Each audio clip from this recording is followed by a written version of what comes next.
선생님들과 한번 인사 나누겠습니다. 고맙습니다. 고맙습니다. 감사합니다. 감사합니다. 주님 안에서 사랑합니다. 주님 안에서 사랑합니다. 오늘은 제3과 말씀 불신자 상태 6가지 보기 원하고요. 성경은 에베소서 신약 성경입니다. 에베소서 2장 1절에서 3절 말씀 보기 원합니다. 여기 손을 다 펴보시고요. 나는 에베소서 어디 있는지 몰라요 하시는 분은 손을 들어주세요. 저희가 와서 여기 도와주십시오. 에베소서 2장 1절에서 3절 말씀 저희가 가서 찾아드리겠습니다. 약자 표기표에서 고갈앱 찾으시면 됩니다. 고갈앱 에베소서 2장 1절에서 3절 말씀 우리 한 목소리로 함께 읽어보도록 하겠습니다. 한 목소리로 함께 봅니다. 시작. 그는 허물과 죄로 죽었던 너희를 살리셨도다. 그때 너희는 그 가운데서 행하여 이 세상 풍조를 따르고 공중의 권세 잡은 자를 따랐으니 곧 지금 불순종의 아들들 가운데서 역사하는 영이라. 전에는 우리도 다 그 가운데서 우리 육체의 욕심을 따라 지내며 육체와 마음에 원하는 것을 하여 다른 이들과 같이 본질상 진노의 자녀이었더니. 아멘. 오늘 성경 본문에 나와 있는 말 중에 진노의 자녀라는 말이 나오죠. 근데 그 진노의 자녀 앞에 더 중요한 단어 하나가 나옵니다. 본질적으로. 여러분, 본질적이라는 말은 뭐죠? 선천적으로라는 말과 좀 비슷하다고 볼 수 있죠. 나면서부터 안진뱅이 된 사람이 일어나서 걷기가 쉬울까요? 어려울까요?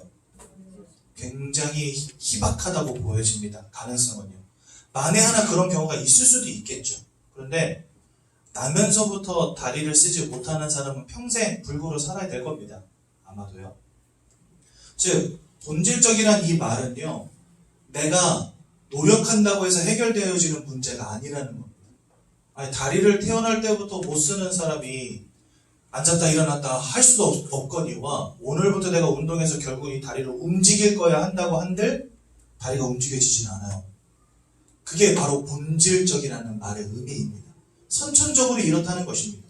그러니까 우리는 그냥 태어날 때부터 내 노력과 내 의지와 내 열심과 상관이 없이 결과적으로 본질적으로 진노 속에 살아가는 인생이 되었다는 말입니다. 얼마나 무서운 말입니까? 그렇죠? 그러니까 여러분들 지금까지 인생을 살아보시면서 인생에 많은 문제, 많은 어려움, 많은 근심거리, 염려거리 있으셨을 거예요. 근데 그게 여러분들이 운이 없어서가 아니라 팔자가 사나워서가 아니라 그 다음에 뭐 남편을 잘못 만나서가 아니라 여러분들의 인생이 본질적으로 원래적으로 진노 속에서 살아갈 수밖에 없는 상태가 되었다는 것을 의미합니다. 그런데 이 상태 속으로 들어갈 수밖에 없는 원인을 에베소서 2장 1절에 뭐라고 말씀하시냐? 죄와 허물로 죽임당했기 때문이다라고 말씀하신다는 거예요. 2장 1절에 죄와 허물로 죽었던 너희를 살리셨도다 이렇게 되어 있거든요. 그러니까 우리가 죄 때문에 허물 때문에 사망 상태 가운데 있었다는 겁니다. 그래서 우리가 예수를 통하여 생명 얻기 전에는 이 죄와 허물로 인하여서 죽어버리고 2절과 3절에 있는 말씀처럼 세상의 풍조를 따르고 공중권세 잡은 자를 따르고 불순종의 아들들 가운데 역사하는 영들, 흔히 말하는 귀신들을 섬기며 따르는 인생 되었다라고 말씀하시는 겁니다. 그래서 본질적으로 진노를 피할 수 없는 인생 돼버린 거예요. 여러분들의 잘못이 아닙니다. 여러분들 남편 잘못도 아니에요. 여러분들 자녀 잘못도 아니에요. 내가 뭐 전생에 죄를 많이 지어서 그것도 아니에요. 여러분들에게 지금 와 있는 인생의 문제는 여러분들 안타깝지만 태어날 때부터 이미 진노 속에 살아갈 수밖에 없는 근본적인 본질적인 문제가 있다는 겁니다. 여러분들에게. 그래서 이것을 정확히 아는 게 중요한데 세상은 이거 안 알려주잖아요. 그렇죠? 그래서 여러분들 오늘 이 자리가 참 복된 자리고 오늘 이 자리를 통해서 중요한 하나님의 말씀을 깨닫고 예수를 만나 구원 얻는 이 본질적인 진노로부터 해방되어지는 최고의 축복 누리는 귀한 날 되시면 참 좋겠습니다. 그래서 이 에베소서 2장 1절과 3절 말씀은요, 참 우리 인생에 굉장히 시사하는 바가 큰 말씀인 거예요, 사실은. 여러분들은 영적 존재입니다. 그런데 여러분들 영적 사실을 전혀 모르고 살아가잖아요. 세상 사람들은 알지도 못하고 깨닫지도 못하는 가장 중요한 영적 사실을 밝히는 성경 구절이 바로 에베소서 2장 1절과 3절입니다. 여기 보니까 두 가지의 아주 중요한 존재들이 나오는데요. 첫 번째는 공중권세 잡은 자라는 말이 나오고요. 그 다음에 두 번째는 불순종의 아들들 가운데 역사하는 영.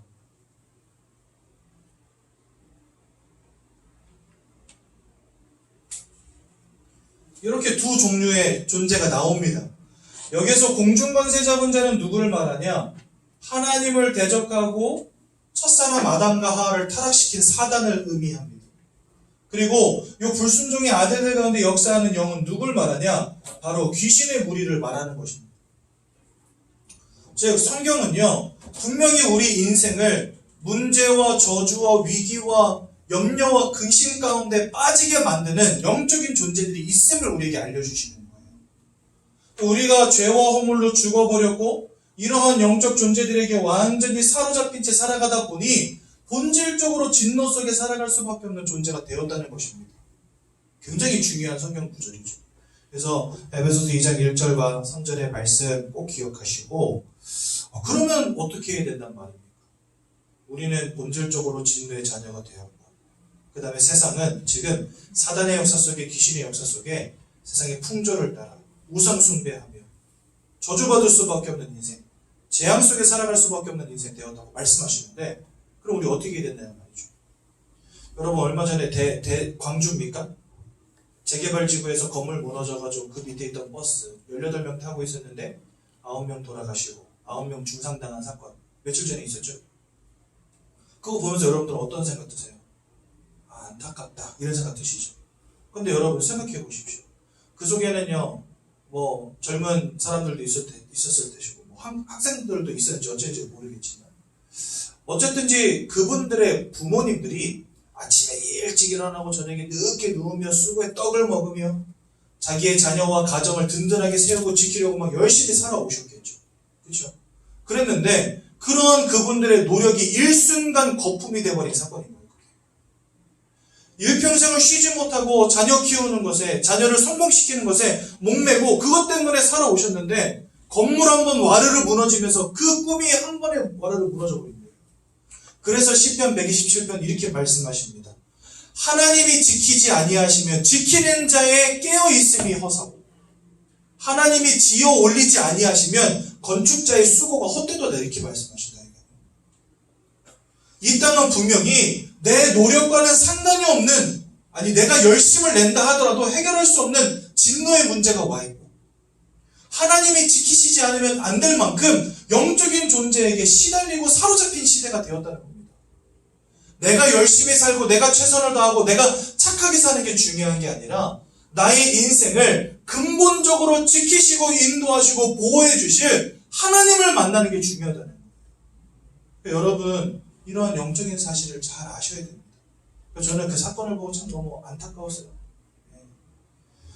정말 자녀를 잃은 부모의 마음은 어떨까? 너무 안타깝더라고요. 제가 그냥 단순히 당신들 하나님만 믿어서 망한 겁니다 이렇게 말하려는 거 아닙니다, 여러분.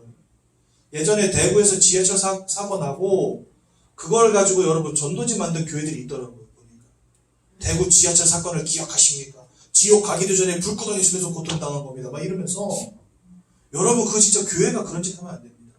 저는요 예수 안 믿어서 그렇게 됐다는 걸 말하고 싶은 게 아니라 이 땅은 내 노력과 상관이 없는 진노의 문제가 와 있다는 겁니다. 내가 아무리 착하게 살아도 열심히 살아도 안 되어지는 본질적인 진노가 있다는 거예요. 그것의 주관자가 누구냐? 공중권세 잡은 자, 불순종의 아들들 가운데 역사하는 영들이라는 겁니다. 그런데 이거 어디에서도 가르쳐주지 않잖아요. 세상 그 누가 가르쳐줍니까 여러분? 대학에 간들 알려줍니까? 교수라고 알려주겠습니까? 돈 많이 번 성공자라고 알려주겠습니까? 그분들의 자서전을요 이 땅에 있는 모든 자서전 다 읽어보십시오. 영적인 존재에 대해서 밝히는 사람이 있는가? 없습니다, 여러분. 한마디로 교회와 성경을 통해서 배우지 않으면 우리는 알 수가 없는 거예요. 이런 영적인 사실을 정확히 아셔야 돼요.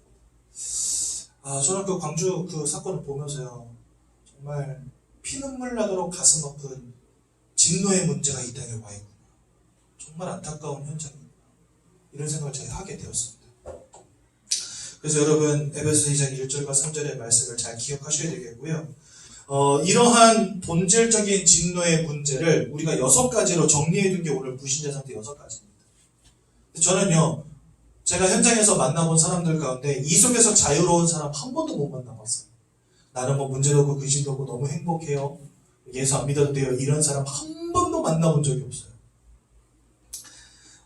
진짜 여러분, 세상은요, 너무나 영적으로 무지합니다. 제가 지난주 금요일날 원곡동 가서 전도하고 왔거든요. 저기 원곡 공원이라고 현충탑이 있는 공원이 있습니다. 거기 가가지고 7명 어르신들 만났어요. 다 동포분들이시더라고요. 조선족 동포분들이신데, 그분들 만나서 복음 전하는데 대부분이 엄청 시계 거부하시더라고요. 제가 이 앞에 교회 목사입니다, 복음 전하러 왔는데 잠깐 이야기 나눌 수 있겠습니까? 그랬더니 어떤 할아버지가 바지에 먼지를 탁 털면서 일어나시더라고요. 똥 맑은 것처럼, 에이 재수 더럽게 없네 이러면서 일어나가지고 가시고, 제가 가슴이 너무 아프더라고요. 재수 더럽게 없는 게 아니고 재수를 발로 걷어 차셨네. 재수가 안 돼 재수를 발로 걷어 찬 거 아닙니까? 그렇죠? 그리고 한 할아버님은 얼굴에 이렇게 점이 이렇게 큰 게 있으신 할아버님이신데, 제가 만나가지고 같이 이야기를 하니까 교회를 4년 다니셨대요. 그래서 제가 여쭤봤어요. 그럼 예수 믿고 구원 받으셨다는 확신이 있네요. 있으십니까? 이렇게 물어보니까 할아버지가 그 말이 무슨 말이네요. 제가 또 한 번 충격받았습니다. 그러면서 더 하시는 말씀이, 한 달에 한두 번씩 전도사님이 오신대요. 자기 집. 전도사님이 오셔가지고 같이 예배도 드리고 노래도 부르고 말씀도 읽고 한대요. 근데 예수 그리스도를 통해서 구원받았다는 말, 이 말 무슨 말인지 모르세요? 그러니까 몰라, 나 몸 아파가지고 그냥 심심해서 교회 가는 거야 이러시면서, 아무리 심심해서 교회 가도 4년을 다녔는데 예수 통해 구원받았다는 말을 못 들었다는 게 좀 충격이라는 거예요. 충격. 도대체 저분들은 뭘 가르치고 있는 건가 싶고요. 여러분, 교회 다니는 게 중요한 거 아닙니다.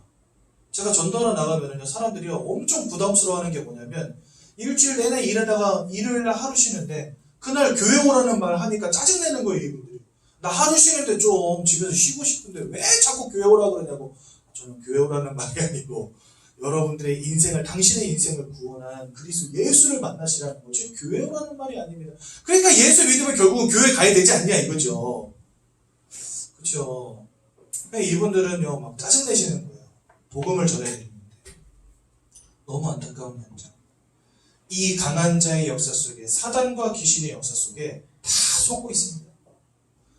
진짜 여러분, 세상 말로 똥인지 된장인지 구분 못하고 살아가고 있어요. 뭐가 옳은지 알지 못한 채 살아가고 있다. 또 어떤 할아버지 한 분 만났어요. 아이 태우고 유모차 이렇게 밀고 계시더라고요. 그래가지고 아이고 애기가 너무 이쁘네요. 그랬더니 이름이 장지훈인가 그래요. 그래서 이제 한국 오신 지 얼마나 됐으니까 한 달 됐대요. 그래가지고 이야기를 나누니까 이 할아버지 그러는 거예요. 예수 믿으라는 소리 하지 말라는 거예요. 그냥 내가 건강하게 그냥 밥 먹고 살 만큼 돈 벌고, 그러면서 이렇게 손주 보면서 인생이 나가 아니냐면서. 그래서 그날 날씨도 선선하니 산책하기 좋았거든요.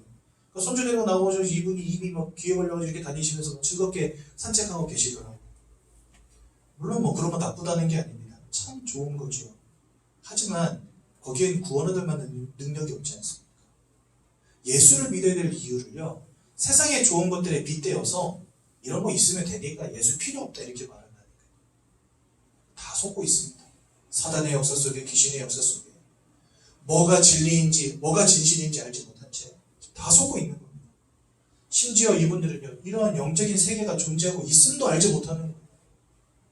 너무나 안타깝죠. 그래서 우리는요, 내 주변에 있는 형제들을 사랑해야 됩니다. 그분들에게 복음을 전해줘야 됩니다. 여러분들의 가족들 사랑해야 됩니다. 저희 집이 저희 큰아버님이 굉장히 불효 아닌 불효를 저희 할머니 할아버지께 하셨어요. 예를 들어서 저희 할아버지가 알코올 중독이셔서 말년에 한 5년, 6년 가까이를 그냥 누워 계셨거든요. 저희 아버지가, 저희 어머니, 아버님이 목욕시켜드리고 똥개저기 다 갈아드리고 이렇게 5년을 수발을 드셨는데 그러다가 돌아가셨어요. 근데 큰아버지 한 번은 안 나타나는 거예요. 그러다가 장례식장에 나타났어요. 왜 나타나셨을까요? 조의금 들어오면 나눠야 되잖아요. 그래가지고 장례식장에서 난리가 났어요. 저건 사람 새끼도 아니라면서. 아버지 돌아갈 때까지 한 번도 코빼기도 안 빼다가 장례식장에 나타났다면서. 근데 이유가 있어요. 이분이 발이 좀 넓어요. 그러니까 손님들이 많이 와. 그러니까 자기 이름으로 찾아오는 손님들이 많은 거예요. 거의 한 50%, 60%가 큰아버님 때문에 왔더라고요. 안 그래도. 근데 뭐 한 푼도 못 갖고 갔죠. 형제들이 하도 난리를 치니까.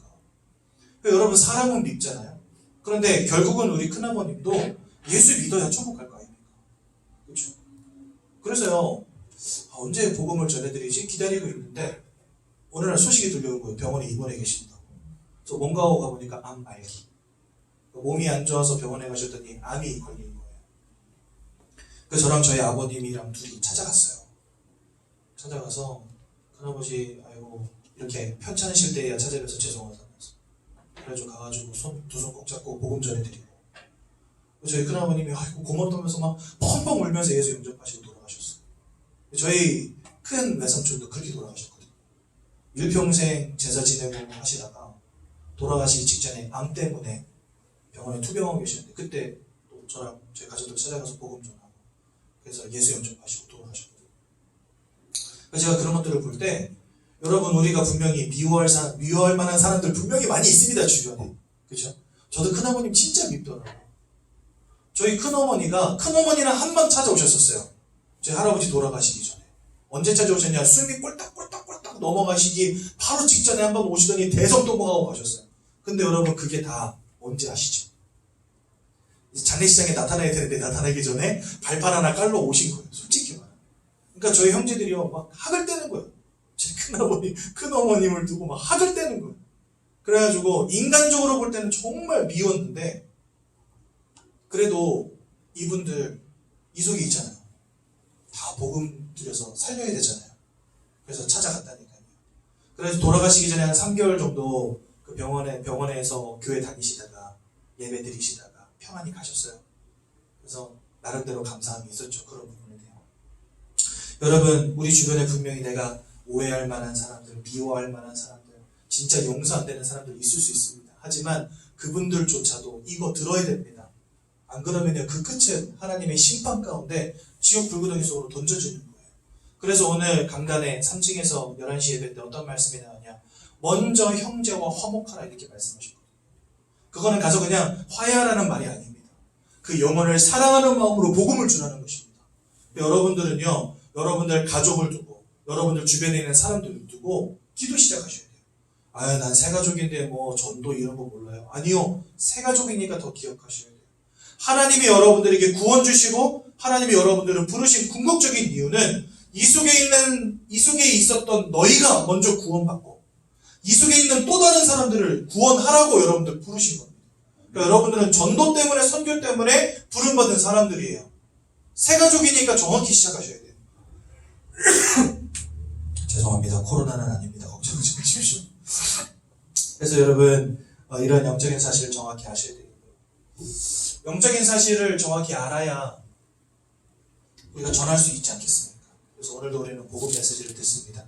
간단하게 전해드릴 테니까 성도님들은 잘 들으시고 복음이 깊이 각인되는 기한을 내시길 바랍니다. 하나님께서 사람을 창조하셨다라고 창세기 1장 27절 말씀하십니다. 여기 보면 하나님이 하나님의 형상을 따라 창조하시고 그 코에 생기를 불어넣으니 살아있는 영, 생명이 되었다라고 성경 말씀하십니다. 이 말은 쉽게 말하자면 저와 여러분들이 육체만 가진 존재, 마음과 생각만 가진 존재가 아니라 영혼을 가진 영적 존재라는 것을 의미합니다. 살아있는 영이 되었다는 것은 우리가 영적 존재라는 거거든요. 영적 존재이기 때문에 우리는 영적 행위를 하는 유일한 존재들입니다. 이 땅에 그 어떤 피조물들도 하지 않는 예배, 기도, 찬양, 불공을 드린다든지 고행을 쌓는다든지 108배를 한다든지 이런 영적인 행위들을 하잖아요. 그런 영적 행위를 하는 유일한 존재고 또 창조주이신 하나님의 형상을 닮았기 때문에 창조의 능력을 가진 유일한 존재가 바로 인간입니다. 이게 바로 하나님의 형상대로 생명으로 창조되었다는 말의 의미입니다. 그러면 왜 하나님은 우리를 이 땅 가운데 있는 모든 호흡이 있는 피조물들 가운데 이렇게 특별한 존재로 만드셨을까? 그게 중요하지 않습니까? 그것이 바로 창조의 원리라고 하는 것입니다. 하나님은 우리를 이와 같은 존재로 만드실 때 목적이 있었다는 거예요. 그냥 심심해서 여러분들을 영적 존재로 만드신 게 아니라 이유가 있었다는 겁니다. 그 이유가 뭔지를 알아야죠. 여러분, 내가 행복하려면 내가 어떤 존재인지를 알아야 되지 않겠습니까? 그렇죠? 요즘에 제가 한 청년을 만나서 다락방 하는데 자기는 생명공학 쪽을 공부하고 싶은데 아버지는 자꾸 공무원이 되라고 시키는 거예요. 그러니까 얘가 짜증이 이만큼 났어. 그런데 아버지가 돈을 안 내주면 대학을 못 다니니까. 그래가지고 어쩔 수 없이 지금 공무원 공부를 하고 있는데 목사님 저희가 해야 됩니까? 맨날 이거 물어보고 있어요. 넌 뭐가 되고 싶어요? 저는 생명공학자가 되고 싶거든요. 근데 아버지는 공무원이 미래가 탄탄하니까 무조건 공무원이라는 거예요. 자기는 그쪽으로는 전혀 관심도 없는데 미치겠다는 거죠. 그러니까 나는 그쪽에 있는데 그쪽 길을 가려면 얼마나 힘듭니까? 그렇죠? 그러니까 내가 원하는 건 내 자신이 어떤 존재인가를 알고 그것을 따라갈 때 행복한 거거든요. 사람은요. 그러니까 자기는 막 이렇게 파리 뇌 같은 거 공부해가지고 이렇게 써놓은 논문 같은 거 읽고 있으면 그렇게 행복하대요. 근데 이제 공무원 시험 보려면은 뭐 행정이나 뭐 이런 쪽으로 다 공부를 해야 되잖아요. 근데 그것들은요 글씨가 눈에 진짜 1도 안 들어온대. 야, 파리 뇌를 연구하는 사람이 있어. 그랬더니 파리 뇌를 연구하는 사람이 있대요. 일평생 파리 뇌만 연구한대. 근데 그거에 대한 논문 이런 거 읽으면 자기 너무 재밌어가지고 밤을 샌대.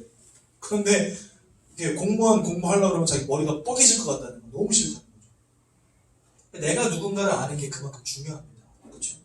여러분, 성경은 하나님께서 여러분들을 영적 존재로 만드셨고 그 영적 존재로 만드신 이유가 뭐냐를 알아야 되겠죠. 하나님은요 피조물들을 지으실 때 그 피조물들에게 절대적인 것 하나씩을 다 주셨습니다. 예를 들어 볼까요? 물고기 어떻습니까? 물고기는요 물이라는 것을 잃어버려서 살 수 없는 존재들입니다. 물 밖에 나와 있는 물고기를 보면 여러분들 무슨 생각 드십니까? 아, 쟤 죽었구나 싶으시죠? 아이고 목마르겠다 힘들겠다 이런 생각 드십니까? 아니죠. 아이고 쟤 죽었구나 싶죠. 왜 그렇습니까? 물고기에게 물은 절대적인 거예요. 이거는요 잃어버리시면 큰일 나는 거예요. 아니 생명과 직결되는 부분이죠. 나무가 땅에서 뿌리가 뽑혔다 어떻게 되겠습니까 여러분? 아이고 저 나무 힘들겠구나 싶습니까? 아니면 저 나무 죽었구나 싶습니까? 죽은 거예요. 죽은 거. 그건 이미 죽은 겁니다. 새가 날개가 꺾여서 하늘을 날 수 없다 어떻게 되겠습니까? 죽은 거예요. 죽은 거. 그렇죠? 이것을 우리는 절대적 원리라고 합니다. 없어서는 안 되는 걸 말하는 거예요. 여러분들에게 절대적인 원리는 뭘까요? 사람은 뭐가 절대적이겠습니까? 돈이 절대적입니까 여러분? 이 땅에 돈 많은 사람도 있지만 돈 없는 사람도 있습니다.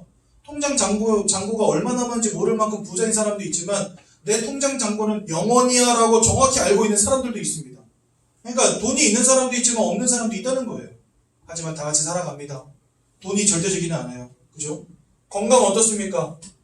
태어날 때부터 사지 멀쩡한 사람도 있지만 태어날 때부터 불구로 태어나는 사람도 있어요. 다 같이 살아갑니다. 그렇죠? 건강 잃어버렸다고 해서 사람이 무조건 죽는 것도 아닙니다. 그래서 이런 모든 내가 원하는 것들, 뭐 성공, 다 좋은 것들이지만 절대적이진 않다는 거예요, 우리에게. 그러면 영적인 존재로 지음받은 여러분들에게 세상은 알지 못하지만 성경이 밝히는 절대적인 원리 한 가지는 뭐냐? 그게 바로 하나님을 알며 하나님과 함께하는 인생이 되어야 된다는 것입니다. 물고기에게 물이 절대적인 것처럼 사람에게는 하나님이 절대적이라는 거예요. 하나님을 잃어버린 인생은 살아갈 수 없다는 겁니다. 지금은 인정이 안 되시겠죠. 그거는 그냥 목사님 생각 아닙니까? 이렇게 말씀하시겠죠. 하나님을 잃어버린 결과가 얼마나 끔찍한 건지 좀 이따가 나누겠습니다. 일단은요, 이렇게만 알고 가시면 돼요. 아, 우린 영적 존재이기 때문에 하나님을 알고 하나님과 함께하는 축복을 누리지 않으면 물을 떠난 물고기처럼 땅에서 뿌리 뽑힌 나무처럼 하늘을 잃어버린 새처럼 고통 가운데 죽임 당할 수밖에 없는 존재구나 라고 일단 결론을 내리고 다음 내용으로 넘어가시면 돼요. 그런데 어느 날 이 놀라운 축복을 잃어버리는 근본적인 문제가 터지게 됩니다. 성경에는요 하나님을 대적한 존재 사단이 나오거든요. 이 사단이 첫사람 아담과 하와를 속이고, 어떻게 속였냐? 하나님이 따먹지 말라 선악과를 따먹게 만들어버려요. 그것을 우리는 원죄라고 하는데요. 이 원죄 때문에 가장 중요한 생명의 원리를 잃어버립니다. 즉 하나님과 함께 되는 인생이 하나님을 떠나는 문제 가운데 빠지게 됩니다. 그래서 우리는 이것을 근본적 문제라고 합니다. 물고기가 물 밖에 나와 있다. 뭐가 문제겠습니까? 지렁이가 없는 게 문제입니까? 떡밥이 없는 게 문제입니까? 물을 잃어버린 게 문제입니까? 물을 잃어버린 게 문제인 거예요. 지금 여러분들에게 와 있는 문제 많이 있죠. 건강의 문제, 경제의 문제, 인간관계의 문제, 많은 문제들 와 있겠지만 그거보다 더 중요한 문제는 여러분들이 하나님을 잃어버린 문제 가운데 있다는 거예요. 그래서 우리는 이것을 근본적인 문제라고 하는 것이고, 이 근본적 문제 때문에 여러분들이 지금 본질적으로 진노 속에 있는 겁니다. 이해가 되시죠? 내가 왜 고통 가운데 살아야 되냐? 염려와 근심과 문제 가운데 살아야 되냐? 그런 문제가 올 수밖에 없었던 근본적 문제가 있다는 거예요. 그런데 이것은 영적 문제이기 때문에 사람들이 가르쳐주지 않아요. 눈에 보이지 않아요. 성경에서 하나님이 밝히시는 이 언약의 말씀을 듣지 않고는 깨달을 수 없는 문제라는 거예요. 근데 여러분, 이 문제가 얼마나 중요한 문제냐? 이것 때문에 인생의 모든 문제가 오게 되었습니다. 요한복음 8장 44절에 보니까 너희는 너희 아비 마귀, 즉 사단, 너희 아비 마귀 사단으로부터 났으니 이렇게 되어 있습니다. 이 말은요, 우리 인생이 마귀와 사단에게 속한 인생이 되었다는 말씀입니다. 쉽게 말하면은요, 세상 말로 운명과 사주팔자에 붙잡힌 인생이 되었다는 말과 똑같습니다. 내가 아무리 몸부림쳐도 안 되어지는 본질적인 진노. 나는 최선을 다해서 열심히 살아보지만 내가 원치 않는 불행과 저주와 문제가 끊이지 않는 본질적인 진노. 이게 바로 운명과 사주팔자입니다. 여러분, 무속인들은 뭐라고 말하냐? 당신의 운명을 바꿀 수는 없다 이렇게 말해요. 하지만 여러분들의 인생에 내가 운은 띄워드릴 수 있다 이렇게 말합니다. 이 귀신들을 점치는 사람들도요, 운명이라는 것은 바꿀 수 없다는 걸 안다니까요. 여러분들의 인생이 바로 그와 같은 운명에 사로잡혀 있는 것입니다. 언제부터요? 하나님과 함께하는 축복을 누려야 되는데 이 축복을 놓쳐버리고 마귀에 속한 자가 된 순간부터. 그리고 우리는요, 본질적으로 진노 속에 살아갈 수밖에 없는 존재가 돼버린 거예요. 그러니 이 속에 살면서 다 우상 숭배합니다. 왜냐? 여기 요한복음 8장 44절에 뭐라고 되어 있냐? 너희도 네 아비가 하는 대로 행하고자 하느니라 이래 되어 있어요. 사단은요, 뭘 원하냐? 하나님보다 높아지길 원하고, 하나님을 대신하여 자기가 하나님 되길 원하고, 하나님께 가는 찬송과 영광을 자기가 받길 원합니다. 그래서 전 세계 곳곳에다가 깎아놓게 만들고, 그것들을 섬기게 만들고, 그들 앞에 빌게 만들고, 절하게 만들고, 하나님 대신에 다른 것을 예배하게 만들고, 하나님 대신에 다른 것을 섬기게 만듭니다. 우리나라는요, 밥상 차려놓고 빌게 만들고, 돼지머리 삶아놓고 빌게 만들고. 여러분, 돼지머리도 그냥 돼지머리 안 돼요. 삶기 전에 이쑤시개 딱 꽂아가지고 웃는 상을 만들어서 삶아야 돼요. 이쑤시개 딱 빼가지고 상 위에 올려놨을 때 돼지가 이러고 웃고 있어야 돼요. 이러고 잘 웃는 돼지는 비싸요. 근데 표정이 좀 잘 안 나서 이러고 있다 그러면 싸요. 웃기죠? 그 돼지머리에 갖다 놓고 그 앞에다가 절합니다. 사람이. 그게 귀신의 역사인지도 알지 못한지. 성경은요, 아주 정확하게 뭐라고 밝히고 있냐? 고린도전서 10장 20절에 보니까 이방인들이 하는 이와 같은 제사는, 우상 숭배는 다 귀신과 교제하는 것이요. 하나님을 떠나서 운명과 사주팔자에 붙잡힌 것도 억울해 죽겠는데 내가 좀 축복받아보겠다고 불행을 막아보고자 했던 그 모든 우상 숭배가 결국은 사단을 따르는 졸개들, 귀신들을 섬기는 행위였다는 겁니다. 성경은 사단에 대해서 뭐라 말씀하시는지 아십니까? 요한복음 10장 10절에 도적이라고 말합니다. 도적이 오는 것은 모든 것을 빼앗고 죽이고 멸망시키려는 것뿐이요. 요한복음 8장 44절에는 이 녀석을 거짓말장이요 살인자라고 합니다. 거짓말. 살인자라고 되어 있습니다. 요한계시록 12장 9절에는 천하를 꿰는 자다 이렇게 되어 있습니다. 그리고 고린도후서 6장 14절에는 이렇게 말합니다. 광명의 천사처럼 자기를 가장하느니라 이렇게 되어 있습니다. 그러니까요, 이 사단은요, 모든 것을 빼앗고 죽이고 멸망시키는 자, 거짓말하는 자, 살인자, 모든 것을 꾀고 속이는 자, 자기를 가장하여서 사람들을 속이는 자라고 되어 있거든요. 이 녀석에게 붙잡힌 채 우상 숭배하며 점점 멸망해 가는 겁니다. 인생. 그러니 그 마음과 생각이 온전할 수 있겠습니까, 여러분? 계속해서 고통 가운데, 계속해서 근심 가운데, 계속해서 염려 가운데, 두려움 가운데 살아갈 수밖에 없는 인생이 되어버린 것입니다. 그렇죠? 그러니까 여러분, 이 속에 있다 보니 사람들이요, 어떻게 기쁘고 행복할 수 있습니까?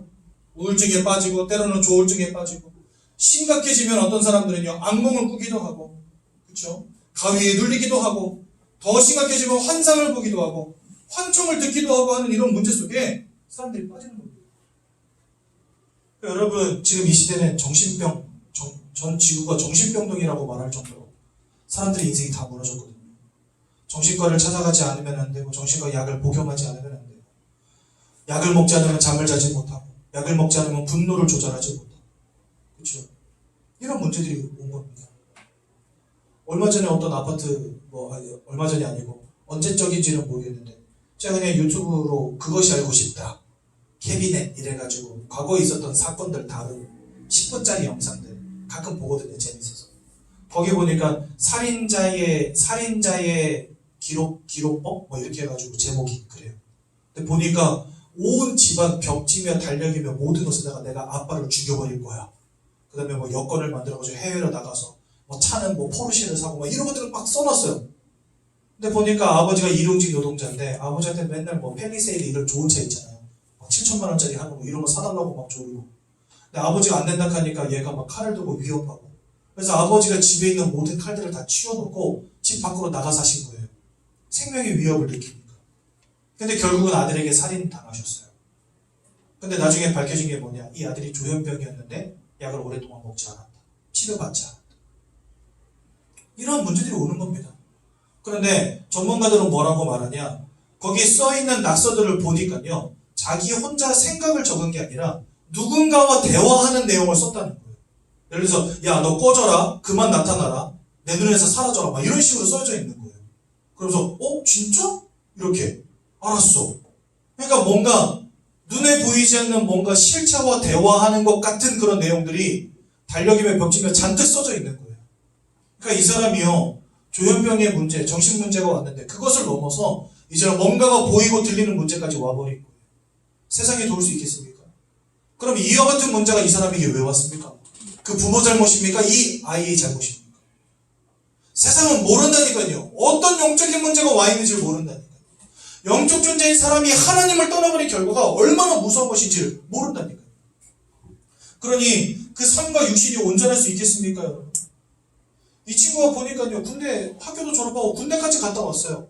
물론 군대에서부터 이런 정신 문제가 나타나기 시작했던 것 같아요. 관신사병이었다고 되어 있는 거 보니까.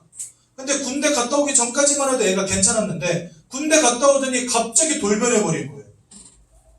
내가 어느 날 여러분 현장에 나가보니까 사람들을 만나서 복음 전해보니까 괜찮았다는 거예요. 다 학교도 잘 다니고 공부도 잘하고. 근데 어느 날부터 갑자기 이런 문제가 막 터져나는 거예요. 여러분, 영적 문제가 그래서 무서운 것입니다. 하나님을 잃어버린 채 운명과 사주팔자에 장악되어버린 인생이 그래서 무서운 겁니다. 잘하는 것 같은데 어느 날 이런 문제들이 찾아와요. 내가 원치 않는 영적인 문제가, 정신의 문제가, 삶과 육신의 문제가 막 밀고 들어오는데 막을 방법도 없고 치유할 방법도 없는 거예요. 근본적인 이유는 사단에게 속아서 죄를 짓고 하나님을 떠나버린 이 문제인데 이거 알지도 못하고 안다 할지라도 해결할 방법이 이 땅에 없거든요. 그러니까 속수무책으로 당할 수밖에 없는 겁니다. 여러분, 팔이 부러졌다. 가서 살 째고요, 이어 붙이면 돼요. 그나마 다행이죠. 그런데 마음과 생각에 상처를 입고 그것이 정신문제로 드러났다. 약도 없습니다. 약을 먹으면요, 눌러놓긴 하지만 절대 치유되어지지 않아요. 정신문제는요, 왜 무서우냐면 치유가 안 돼요. 치유가 안 돼요. 그런데 여러분, 육신의 문제는 어느 정도 치유가 되지만 정신적인 분야로 넘어가면 약도 없어요. 근데 이게 영적인 분야로 넘어가다 답이 없는 거예요. 정신 문제면 약으로 눌러놓기라도 하지, 영적인 문제는요, 누를 수도 없어. 뭘로 누를 겁니까 도대체? 구슬 한들 되겠습니까? 구슬에서 누른 것처럼 보이는데 나중에 더 큰 문제가 버리는데요. 세상 사람들은요, 영적인 문제가 뭔지를 몰라요. 하나님을 잃어버렸다는 말이 얼마나 끔찍한 말인지를 몰라요. 사단에게 사로잡혔다는 말이 얼마나 중대한 문제인지 모른다는 거예요. 근데 이렇게 드러나지 않습니까? 삶과 육신이요 계속해서 실패의 문제로, 질병의 문제로, 그렇죠? 사건과 사고의 문제로 사람들이 무너지는 겁니다. 무엇인가에 자꾸 중독되어질 수밖에 없고. 왜 그렇습니까? 인생이 고달프니까 마셔야 돼요. 인생이 고달프니까 마약해야 돼요. 살아갈 수가 없으니까. 인생이 고달프니까 도박과 같은 것에 한탕주의에 빠질 수밖에 없는 거예요. 집들 가고 땅도 팔고 다 잃어버리면서도 정신 못 차리고 거기 가서 사는 거예요. 완전 중독돼서. 그래 여러분, 사람들의 인생이 이렇게 무너지고 있는 겁니다. 가정은 무너지고 이혼하고, 사람들이 더 이상 살 수 없어 자살하고. 여러분, 우리나라 OECD 국가 중에 자살률 1위 국가입니다. 끔찍한 거 아닙니까? 저희 나라가 1시간에 2명씩 죽어나가거든요. 그러면 하루에만 몇 명 죽어나가는 겁니까? 40명. 1년이면 얼마입니까? 40 곱하기 300 해주십시오. 많이, 아무튼 그렇게 죽어나갑니다. 어마어마하게 죽어나갑니다. 어딘가에서 지금도 지금 말씀 듣는 이 1시간 동안 어딘가에서는 누가 독국물을 마시고 있고 목을 매달리고 손목을 긋고 있다는 거예요. 연탄불을 키워놓고 차 안에서 죽어가고 있다는 거예요. 지금 얼마나 끔찍한 일입니까? 이런 일들이 계속해서 벌어지고 있는데 답도 없고 도와줄 방법도 없고 해결책도 없고 약도 없고, 영적인 것에서부터 시작되어진 문제이기 때문에 영적인 부분으로부터 풀어나가야 되는데 영적인 문제임을 알지 못하니까 그저 돈 많이 벌고 성공하면 되라고 말하고 있지, 모든 것 다 해봐도 행복을 찾을 수 없는 세상이 된 겁니다.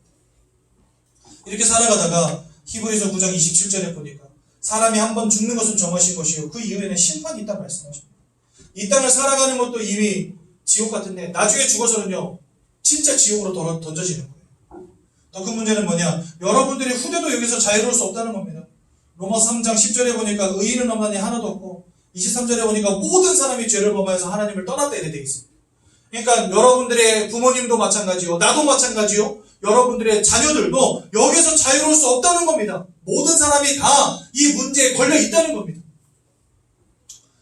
여러분, 이게 돈으로 해결되겠습니까? 지식으로 해결되겠습니까? 선행 봉사로 해결되겠습니까? 내가 착하게 산다고 운명과 사주팔자에서 해방되겠습니까? 내가 공부를 많이 해서 박사가 된들 빠져나올 수 있겠습니까? 돈을 많이 벌어서 성공자가 된들 이 문제에서 해방되겠습니까? 안 된다는 거예요. 그래서 저 강남의 펜트하우스에 사는 사모님들이 정신과 약을 먹고 있는 거예요. 남편이 돈을 그렇게 많이 벌어다 줘도 행복하지가 않은 거예요. 이분들이 전기세를 걱정하겠어요? 보일러 값을 걱정하겠어요? 우리가 하는 걱정들 이분들에게 없거든요. 그렇죠? 뭐 카드값 1000만 원 나온들 벌벌 떨겠습니까? 저는 100만 원만 나와도 부담되는데, 이분들은요 가진 게 워낙 많으니까 근심이 없어. 그런데 정신과 약을 먹고 있어요. 왜일까요? 세상이 아무리 발전해 보십시오, 많은 것을 얻어보십시오, 그것으로는 인생의 개인의 문제가 해결이 안 되기 때문에 여기서 자유로울 수 없는 겁니다. 그래서 이것은 내가 열심히 산들, 최선을 다한들, 노력한들 되어지는 문제가 아니기 때문에, 즉 내 힘으로는 빠져나올 수 없는 문제이기 때문에 하나님이 직접 우리를 건져내 주시려고 이 땅에 구원자를 보내신 것입니다. 그분이 바로 누구냐? 바로 예수님이신 거예요. 요한일서 3장 8절에 보니까 죄를 짓는 자마다 마귀에게 속하여 있다 이렇게 되어 있습니다. 그래서 우리는 마귀에게 속한 자가 된 겁니다. 하지만 하나님의 아들이 나타나신 것은 이 마귀가 하는 모든 일을 멸하려 하십니다. 그래서 예수는 사단의 권세를 꺾으신 참 왕이 되십니다. 로마서 8장 1절에서 2절에 보니까 예수 안에 있는 자는 결코 정죄함이 없나니 말씀하십니다. 더 이상 죄인이 아니라는 거죠. 예수 안에 있는 생명의 성령의 법이 죄와 사망의 법에 묶여있던 너희를, 족쇄처럼 우리 인생을 죄와 사망의 법이 꽉 올가매고 있었는데 이 문제를 예수 그리스도께서 주시는 생명의 성령의 법으로 끝내셨다는 겁니다. 여러분들을 법적으로 해방시켜 주셨다는 거예요. 그래서 예수님은요 우리의 모든 죄악의 문제를 끝내신 참 제사장이 되십니다. 요한복음 14장 6절에 보니까 내가 곧 길이요 진리요 생명이니 나로 말미암지 않고는 아버지께로 올 자가 없느니라. 왜요? 다 하나님을 떠나 있기 때문에 예수님을 통하지 않고는 아버지 하나님께로 갈 자가 없다는 겁니다. 내가 최선을 다함으로, 선행을 쌓음으로, 내가 지식을 쌓음으로, 공부를 열심히 함으로, 철학을 공부함으로 하나님께로 갈 수 있는 자는 없다는 겁니다. 오직 누구를 통해서만 갈 수 있다고요? 참 선지자 되신 예수 그리스도를 통해서만 아버지께로 올 수 있다는 겁니다. 그래서 예수님이요 이 땅에 죄 없는 몸을 입고 오신 겁니다. 여러분들을 구원하시기 위해서 십자가에 못 박혀 죽으시고 여러분들을 위해 생명을 내어 주신 것입니다. 그 예수 그리스도의 십자가의 보혈의 피가 아니고서는 절대로 이 인생의 근본 문제 세 가지 소리가 빠져나올 수 없는 거예요. 그래서 이 인생의 근본 문제 세 가지를 해결하신 예수를 우리 누구라고 부르냐? 바로 그리스도다라고 부르는 것입니다, 여러분. 예수 그리스도라고 하는데 그 그리스도라는 말의 의미가 바로 이것입니다. 왕으로 선지자로 제사장으로 오셔서 하나님 떠난 문제와 죄악의 문제와 사단에게 사로잡힌 이 인생의 근본의 문제를 십자가 위에서 영원히 완전히 단번이 해결하신 구세주, 그분이 바로 예수 그리스도. 그래서 여러분, 예수를 만날 때에야 비로소 여기서 해방되는 것입니다. 그래서 에베소서 2장 1절과 3절까지에는 이런 내용이 나오지만 4절과 5절에 하지만 너희는 그 은혜를 인하여 믿음으로 말미암아 구원을 얻었나니 이는 하나님의 선물이라. 에베소서 2장 5절에 이렇게 되어 있습니다. 우리가 지금까지는 본질적인 진노 속에서 내가 왜 고통당하는지, 왜 문제당하는지 알지 못한 채 살아왔지만 하나님은 그런 우리를 사랑하셔서 구원하시기 위해 그리스도 예수를 이 땅에 보내주시고 십자가에 못 박혀 죽기까지 내버려 두시고 예수님은 또 그 하나님의 소원을 따라 죽기까지 복종하심으로 우리를 향한 하나님의 사랑을 확증하셨느니라 이렇게 되어 있습니다. 하나님이 세상을 이처럼 사랑하사 독생자를 주셨으니 이는 저를 믿는 자들마다 멸망치 않고 영생을 얻게 하려 하심이니라. 하나님이 여러분들에게 그리스도 예수를 보내신 이유가 바로 이것입니다. 은혜로 구원 주신 이유가 바로 이것입니다. 이곳에서 빨리 빠져나오라는 거예요. 여러분들 힘으로 안 되니까, 내 노력으로 안 되니까 전적인 하나님의 사랑과 은혜 속에서 이 저주 가운데에서 빨리 빠져나오라는 겁니다. 돈이 되는 것도 아니고 시간이 되는 것도 아니고 여러분들의 열심과 노력이 되는 것도 아닙니다. 뭐 구원받으려면 헌금을 많이 해라 그런 소리도 아닙니다. 집 팔고 땅 팔아가지고 교회에 바쳐라 그런 말도 아닙니다. 그런들 구원은 오지 않아요. 구원은 예수를 믿음으로 오는 것이지 헌금 많이 한다고 오는 게 아닙니다. 여러분은 빨리 이곳에서 빠져나오십시오. 예수를 마음에 영접하는 자에게 하나님의 자녀가 되는 권세를 주신다 하셨어요. 마음으로 믿을 때 의에 이르고 입으로 시인할 때 구원에 이른다라고 말씀하십니다. 오늘 이 시간 예수를 그리스도로 고백하시고 마음에 영접하시고 하나님의 자녀 되는 놀라운 축복 누리시기 바랍니다. 제가 도와드리겠습니다.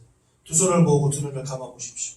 제가 먼저 기도할 때 저의 기도를 따라서 함께 기도하시고 예수를 마음에 영접하여 하나님의 자녀 되는 축복 누리시는 시간 되시기 바랍니다. 기도하겠습니다. 사랑의 하나님, 저는 죄인입니다. 하나님을 떠나서 운명과 사주팔자 가운데 내가 왜 고통당하는지, 내가 왜 문제당하는지 알지 못한 채 살아왔습니다. 이 모든 문제가 하나님을 떠난 문제임을, 사단에게 사로잡힌 문제임을, 죄악의 결과임을 오늘 깨닫게 되었습니다. 이 땅에 그리스도로 오셔서 십자가 위에서 이 모든 근본의 문제를 영원히 완전히 해결하신 예수 그리스도를 믿고 마음에 영접합니다. 제 마음에 오셔서 저를 구원하여 주시고 하나님의 자녀 삼아 주옵소서. 예수님의 이름으로 기도드렸습니다. 아멘. 오늘 새롭게 오신 우리 성도님이 두 분 계셔서 잠시 소개하는 시간 갖도록 하겠습니다. 안남주 성도님, 김정미 성도님, 한 번만 이렇게 앞으로 나와 주실 수 있으시죠?